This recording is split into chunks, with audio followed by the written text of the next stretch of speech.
గోపీ మధుర లీలా మధుర యుక్తం మధురం ముక్తం మధురం దృష్టిం మధురం శిష్టం మధురం మధురాధిపతే రకిలం మధురం. శ్రీమాత్రే నమః. శ్రీ గురుభ్యో నమః. శ్రీకృష్ణ భగవానుడు అనుగ్రహించినటువంటి అద్భుతమైన భగవద్గీత శ్లోకాలలో ఉన్న అర్థాలను అంతరార్థాలను మనం వరుసగా అనుభవిస్తూ వస్తున్నాం. అందులో 2వ అధ్యాయం సాంఖ్యయోగం. ఇందులో మనం ఏ సందర్భంలో ఉన్నాం?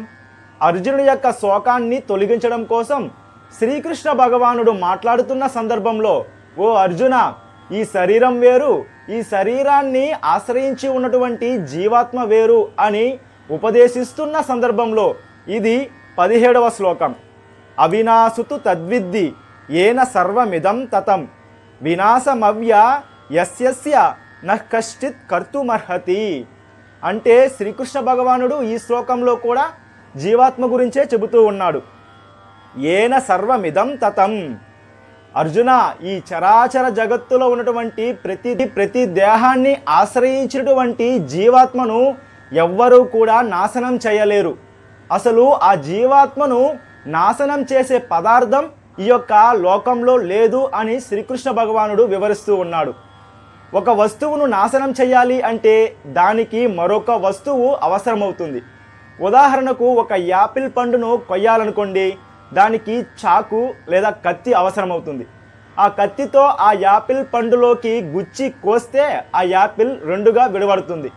అలా ఒక వస్తువును నాశనం చేయాలి అంటే మరొక వస్తువు అవసరమవుతుంది. మరి ఈ జీవాత్మను నాశనం చేయాలి అంటే ఏదో ఒక వస్తువు అవసరమవుతుంది కదా. ఆ వస్తువు ఈ లోకంలోనే లేదు అని చెబుతూ ఉన్నాడు శ్రీకృష్ణ భగవానుడు. ఎందుకని?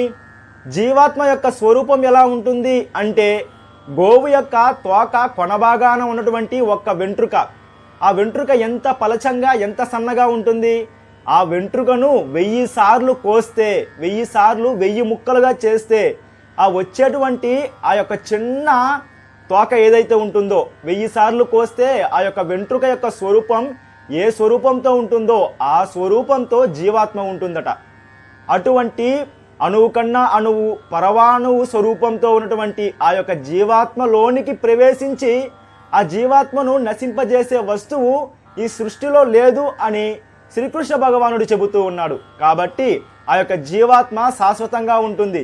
శరీరం వేరు, జీవాత్మ వేరు. జీవాత్మ శాశ్వతంగా ఉంటుంది, శరీరం పడిపోతుంది అని శ్రీకృష్ణ భగవానుడు ఈ యొక్క శ్లోకంలో వినాశమవ్యయస్య న కశ్చిత్ కర్తుమర్హతి, అటువంటి జీవాత్మను నాశనం చేసే పదార్థం ఈ యొక్క సృష్టిలో లేదు అని ఈ శ్లోకం యొక్క అర్థము. ఇంకా శ్రీకృష్ణ భగవానుడు అర్జునుడికి ఏం చెబుతాడు అన్నది మరొక భాగంలో తెలుసుకుందాం. కృష్ణాయ వాసుదేవాయ దేవకీ నందనాయ చ నందగోపకుమారాయ గోవిందాయ నమో నమః.